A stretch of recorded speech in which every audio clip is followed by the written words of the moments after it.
Hello children, I am Neeru.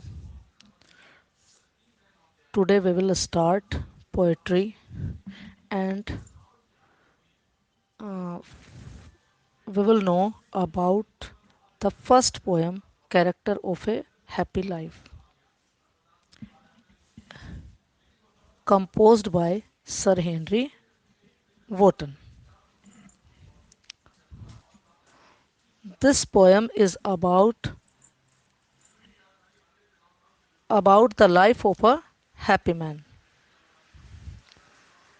इस poem में ये बताया गया है कि एक खुश व्यक्ति के जीवन में कौन से गुण होने चाहिए, उसे किन क्वालिटीज़ को अपनाना चाहिए और किन दोषों को, किन बुराइयों को उसे छोड़ देना चाहिए। सबसे पहले हम इसका फर्स्ट स्टेंजा पढ़ेंगे। How happy is he born और taught that serveth not another's will whose armor is his honest thought and simple truth his utmost skill। अब हम इसका हिंदी वर्जन जानेंगे, इसकी हिंदी देखेंगे। हाउ हैप्पी, कितना खुश है। इज ही, वह व्यक्ति, ही वह व्यक्ति यानी जो खुश रहता है। बोर्न और टॉट, अपने जन्म से और अपनी शिक्षा से, कि वह व्यक्ति कितना खुश रहता है अपने जन्म और शिक्षा से। कौन सा व्यक्ति? दैट, जो सर्थ नोट अनदर्स विल, जो दूसरे की इच्छाओं की सेवा नहीं करता है, अर्थात दूसरे की इच्छाओं के अनुसार कार्य नहीं करता है। Whose armour is his honest thought, जिसका कवच, कवच उसका सुरक्षा कवच, जिसका सुरक्षा कवच उसके ईमानदारी के विचार हैं। And simple truth his utmost skill, और सरल सत्य, साधारण सत्य जिसका जिसकी सर्वश्रेष्ठ कुशलता है, यानी जो सत्य को ही अपनी कुशलता समझता है अपना कार्य करने के लिए। अब हम इसका जब एक्सप्लेनेशन लिखेंगे तो आपको पता है कि सबसे पहले हम रेफरेंस लिखते हैं। कैसे? These lines have been taken from the poem character of a happy life composed by sir Henry वोटन।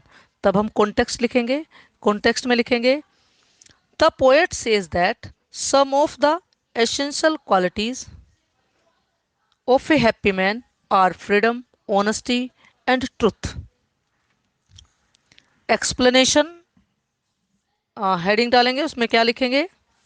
The man who does not have to act according to others will, वह व्यक्ति जो दूसरों की इच्छा के अनुसार कार्य नहीं करता है, वह व्यक्ति जो दूसरों की इच्छा के अनुसार कार्य नहीं करता है। इज वेरी हैप्पी, वह बहुत खुश होता है। He does not need any protection, truth is his only talent,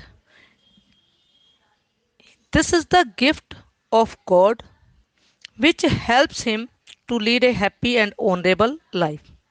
The man who has these qualities is called happy। अब हम सेकेंड स्टेंजा पढ़ेंगे। Whose passions not his masters are, passions भावनाएं, feelings, जिसकी भावनाएं नॉट हिज मास्टर, उसकी मालिक, उसकी स्वामी नहीं होती हैं, यानी जो भावनाओं से नियंत्रित नहीं होता है, जो अपने कार्यों को भावनाओं के अनुसार नहीं करता है।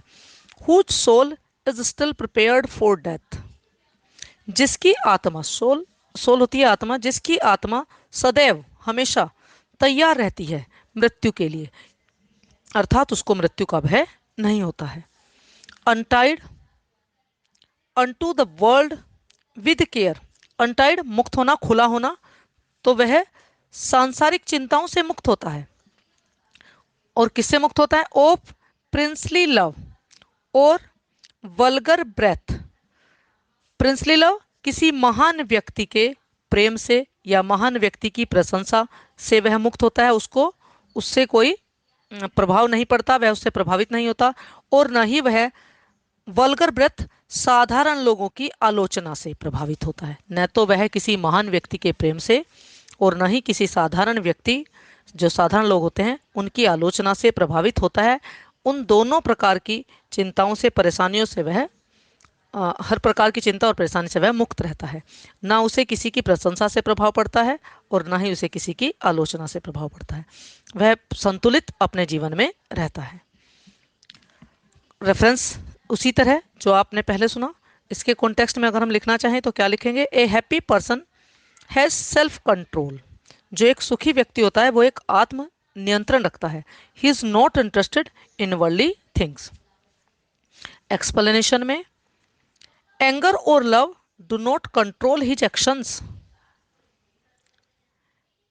His temper is balanced. Death has no fear for him. He is not attached to the world. He does not pay any heed to love from great men or to the criticism that common people express about him. The life of such a man is sure to be happy. अब हम third stanza पढ़ेंगे। Who has his life from rumors freed, whose conscience is his strong retreat, whose state can neither flatterers feed nor ruin make oppressors great. Who hath his life from rumors freed, जो अपने जीवन को मुक्त रखता है, freed स्वतंत्र रखता है अफवाहों से, यानी जिसके जीवन में कोई अफवाह उसके बारे में नहीं कही जाती है, वह अपने आप को सभी प्रकार की अफवाहों से मुक्त रखता है। Whose conscience is his strong retreat, जिसकी अंतः चेतना, अंतरात्मा, जिसकी अंतरात्मा उसकी सबसे मजबूत शरण स्थली है। शरण स्थली पनाहगाह, उसकी शरण स्थली है। Whose state can neither flatters feed, जिसकी स्थिति न तो जो चापलूस लोग होते हैं, न तो वह अपनी जो उसकी चापलूसी करते हैं लोग, न तो वह उससे प्रभावित होता है, जिसकी स्थिति सामान्य रहती है न तो उससे प्रभावित होती है चापलूसों से, और नोर रुइन मेक ऑपरेसर्स ग्रेट, और नहीं उसकी बर्बादी या विनाश उसके विरोधियों को, ऑपरेसर्स बोलते हैं विरोधियों को, उसके शत्रुओं को महान बनाती है, यानी उन्हें विजयी होने का एहसास नहीं कराती है कि उसकी बर्बादी पर जो उसके शत्रु हैं वो खुश होएं। इस चीज़ का भी वो ऐसा भी कोई काम नहीं करता है जिससे कि उसके विरोधी खुश हो जाएं। वो अपनी बर्बादी पर इतना दुखी नहीं होता है और न ही किसी की चापलूसी करने पर उससे कोई प्रभाव पड़ता है। वह व्यक्ति दोनों अवस्था में सामान्य रहता है। रेफरेंस उसी प्रकार जैसे पहले बताया था, these lines have been taken from the poem character of a happy life compose by sir Henry Wotton. और कॉन्टेक्स्ट में हम क्या लिख सकते हैं? In these lines the poet describes that a happy man is so strong that nothing can touch him. Explanation में, the happy man is above false rumors. If he has to face a position of danger or difficulty, he is protected and guided by his conscience. His mind is always balanced. False flattery does not fill him with vanity, and when he is ruined, he is not so sad that his enemies may feel victorious.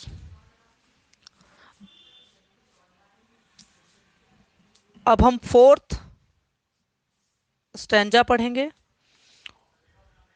Who envies none whom chance doth raise, nor wise who never understood. How deepest wants are given with praise, nor rules of state but rules of good. Who envies ईर्ष्या करना, जलन रखना।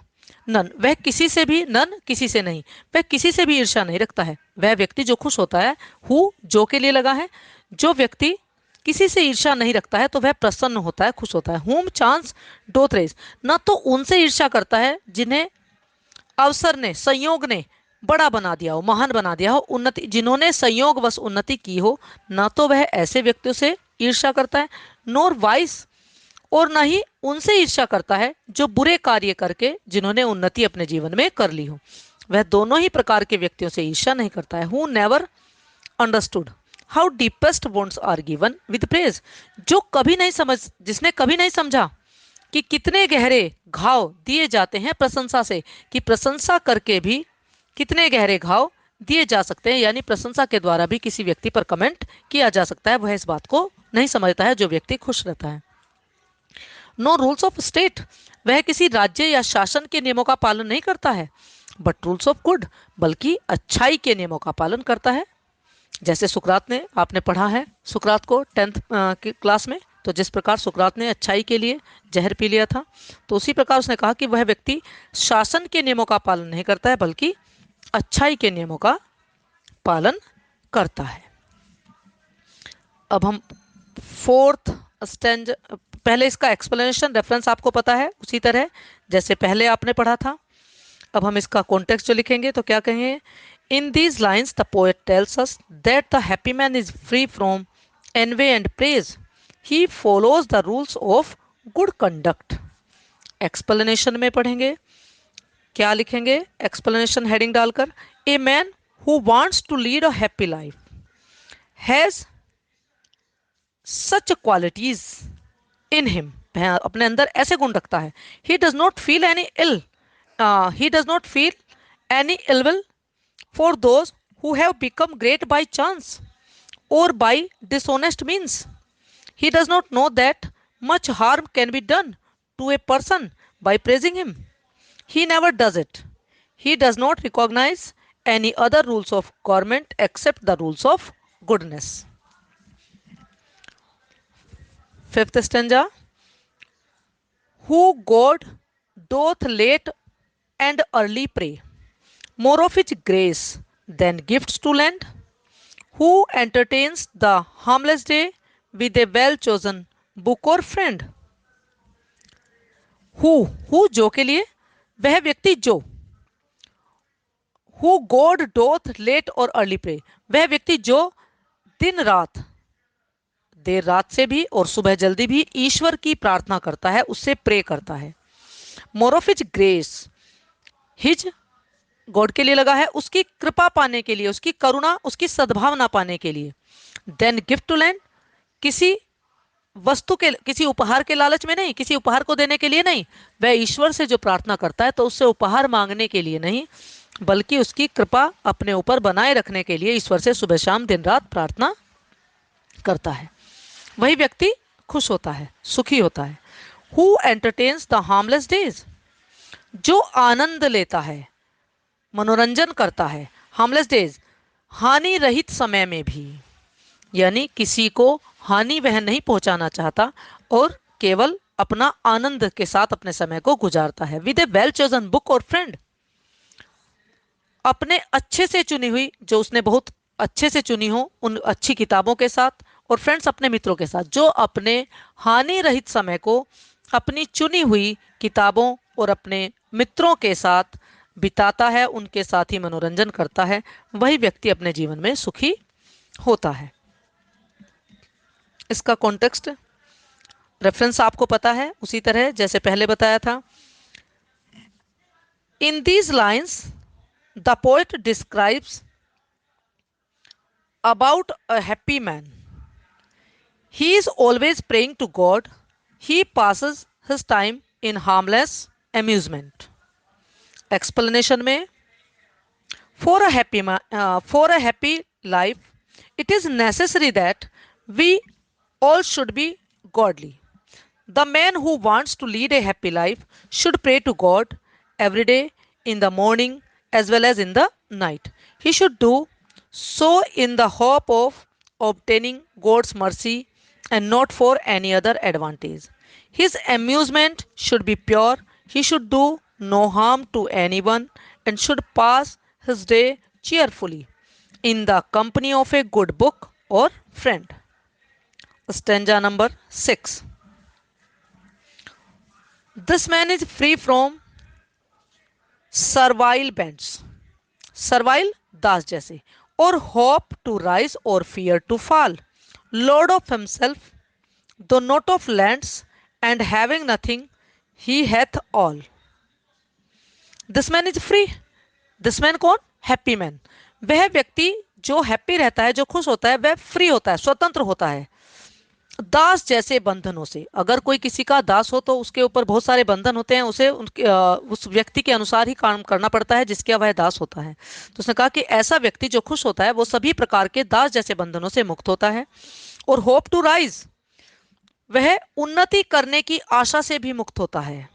और fear to fall, गिरना या पतन कहो या असफलता, और उसे असफलता का भी, पतन का भी डर नहीं होता है. वह उन्नति करने की आशा और असफलता के डर जैसे बंधनों से भी मुक्त होता है. लॉर्ड ऑफ हिमसेल्फ, वह अपना स्वामी, अपना मालिक अपने आप होता है. अपना मालिक यानी अपनी इच्छाओं का, अपने मन का मालिक स्वयं होता है. द नोट ऑफ लैंड्स, यद्यपि किसी संपत्ति का नहीं, जमीन जायदाद का नहीं, कि यद्यपि उसके पास धन दौलत नहीं होती, जमीन जायदाद नहीं होती, फिर भी वह अपना मालिक, अपना स्वामी अपने आप होता है, यानी अपने शरीर और अपने मन का. And having nothing he at all, having nothing he at all, कुछ ना होते हुए भी उसके पास सब कुछ होता है. यद्यपि उसके पास सांसारिक धन दौलत नहीं होती है, फिर भी उसके पास गुणों का खजाना होता है और वह अपनी इच्छाओं का स्वामी स्वयं होता है, इसलिए उसके पास सब कुछ होता है. इसका जब हम कॉन्टेक्स्ट लिखेंगे तो हम लिखेंगे the poet tells the necessity of freedom, कि वह स्वतंत्रता की आवश्यकता को बताता है. Nothing can bind the happy man, his self control, his self control is his greatest wealth. The life of a happy man is full of hopes and fears. The man who wishes to lead a happy life. Explanation कहाँ से start है? The life of a happy man is full of hopes and fears. The man who wants to lead a happy life should avoid both. He should not work like a slave in the hope of successful achievements. He should not fear to face failure. These things should not these things should not disturb him. He should be master of himself, although he has no worldly wealth. Though poor, he will be rich in heart. He will have self-respect and his outlook will be independent. 6 stanzas थे इस poem में, हमने पूरे कर लिए हैं. मैंने explain वैसे आपको बताया, फिर भी मैं अलग से एक कॉमन एक्सप्लेनेशन आपको बताऊंगी, जैसा कि आपको पहले से पता है उसी तरह की. Thank you.